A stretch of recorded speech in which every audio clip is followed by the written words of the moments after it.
Baik, Bismillahirrahmanirrahim. Assalamualaikum warahmatullahi wabarakatuh. Selamat sore, Bu Rina dan teman-teman semuanya.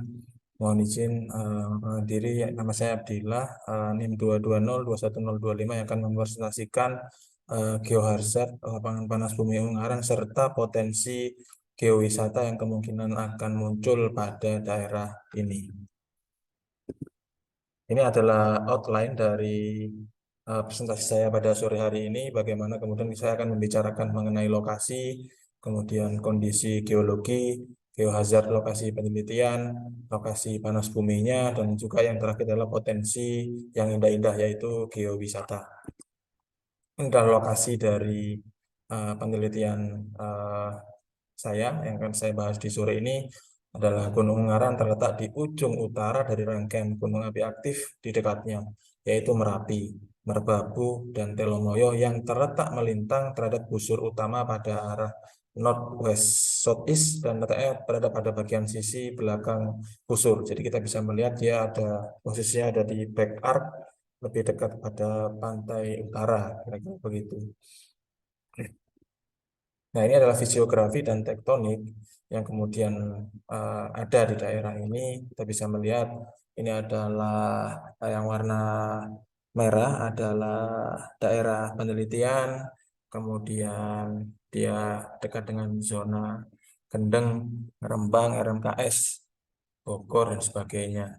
Dan kemudian kita bisa melihat kalau tektoniknya ya jelas bahwa di Pulau Jawa ada dua tektonik yang kemudian mempengaruhi lempeng yaitu Indo-Australia di selatan dan yang kedua di Eurasia. Dan kita bisa melihat saudara-saudaranya yang kemudian mengelilingi dari Gunung Ungaran.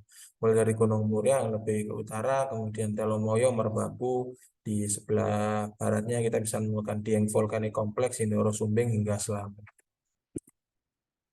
Nah, ini adalah sesar-sesar yang kemudian berkembang pada daerah penelitian. Kita bisa melihat ada Kendeng Trust dan juga Central Java sesar yang kemudian saling memotong, kemudian ada di jalur Gunung Ungaran. Kondisi geologi dan geomorfologi yang bisa kita amati di sini, kita bisa melihat ini adalah produk dari gunung api yang kemudian menjadi sebuah peta. Kita bisa melihat mulai dari kubah dan aliran lava itu nomor satu, kemudian kerucut sentral Ungaran Muda, endapan piroklastik Ungaran Tua, hingga endapan vulkaniklastik. Dan bisa dijelaskan ada runtuhan atau kolaps, kemudian ada kawah, kemudian bentukan kerucut atau kubah di beberapa wilayah di daerah ini. Ini dipetakan menjadi 6 wilayah yang kemudian kita bisa melihat dampak paling baik ada di puncak, dan kemudian semakin jauh semakin aman. Kira-kira begitu. Nah, ini adalah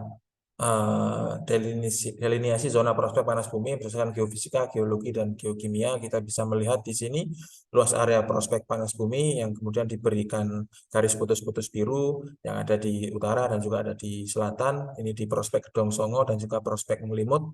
Luasannya 6 km dan 4 km persegi. Kemudian kita bisa melihat ada manifestasi air panas dan fumarola.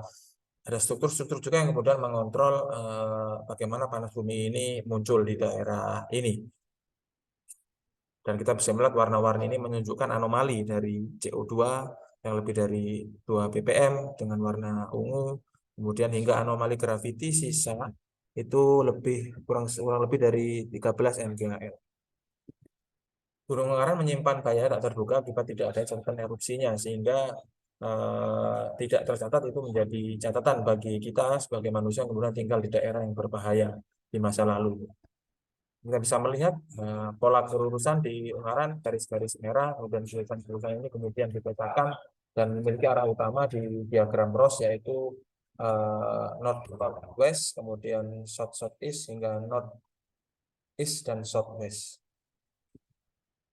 Dan ini kita bisa melihat simulasi dari sebaran aliran material erupsi Gunung Ungaran yang kemudian diberikan warna hijau, kemudian kuning hingga merah, sehingga kita bisa melihat nilai probabilitas bagaimana tinggi itu diwarnakan merah, kemudian rendah itu diwarnakan hijau. Nah, kita bisa melihat ada beberapa kelas interval, mulai rendah, sedang, dan tinggi itu terkaitan dengan apa namanya lokasi pertama. Kemudian yang lokasi kedua kita bisa melihat luasan areal material erupsi misalnya tingkat kemungkinan terdampak lokasi ketiga, sehingga yang di atas sudah mempertimbangkan dampak adanya pemukiman. Kemudian yang kedua mempertimbangkan aspek ada dampak lokasi yang kemudian terkena dari erupsi ini. Dan kita bisa melihat peta di gambar ini, tingkat kerawanan rendah hingga tinggi, kemudian penggunaan lahan, ada hutan, kebun, perkebunan, ladang, tegalan, hingga permukiman, dan sampai semak belukar. Sehingga kita bisa melihat daerah-daerah yang kemudian terkena aliran, kemudian di sana ada pemukiman, maka dia resiko lebih tinggi daripada daerah-daerah yang dirasa memang daerah itu adalah daerah hutan, tidak ada pemukiman. Sehingga bisa melihat tingkat resiko yang berbeda pada daerah ini. Nah, akhirnya ditemukan bahwa pada zonasi rawan bencana lokasi pertama kita bisa melihat interval 2-17 sangat rendah dengan presentasi 87,61, kemudian yang paling tinggi itu 1,68 dengan luasan kilometer hanya 0,07 km persegi. Hal ini dilihat dari aspek bahaya aliran material erupsi, dua aspek penggunaan lahan, dan ketiga aspek morfologi, dan yang terakhir aspek kepekaan terhadap bahaya.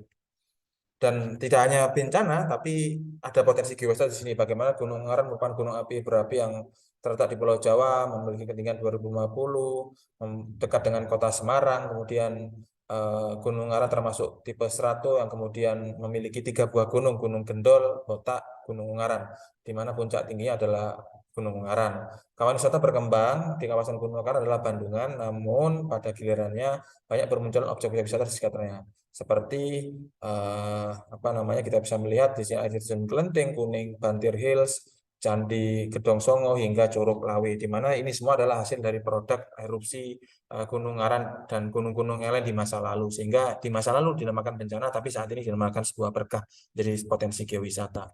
Kita bisa melihat dari 9 objek wisata di Gunung Ngaran yang kemudian dikenal oleh masyarakat. 7 antaranya atraksinya terkait dengan air dan tentu dengan panas bumi. Air terjun Kelenteng, kemudian Bantir Hills, kemudian Curug Cemoro Kembar, Cito Arum, dan juga permainan air panas yang ada di daerah ini. Ada Greenland dan juga kita bisa melihat di sini air panas Kelimut yang kemudian menjadi kawasan wisata alam atau geowisata utama di daerah ini, dengan Curug Lawe yang tentunya pasti berkaitan dengan apa namanya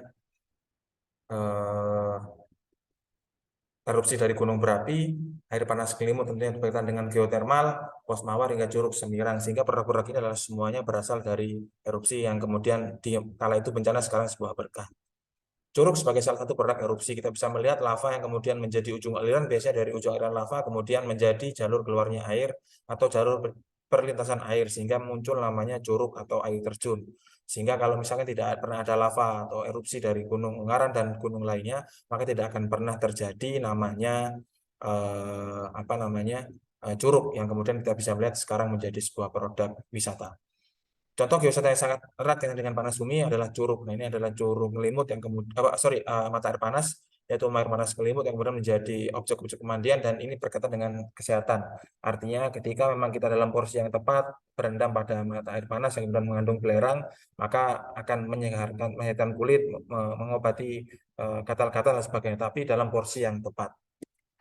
Gunung api selalu memberikan berkah dan manfaat bagi kehidupan kita. Mungkin pada saat erupsi itu bencana bagi kita, namun di kemudian hari hal itu menjadi tempat belajar dan geowisata pada saat ini. Maka dari itu kita harus bersyukur bahwa Indonesia adalah daerah yang sangat luar biasa kaya, baik secara keindahan maupun juga bahaya. Tapi di balik bahaya yang ada pernah terjadi di masa lampau, sekarang kita bisa melihat menjadi tempat-tempat wisata yang kemudian dimanfaatkan untuk menggerakkan ekonomi masyarakat.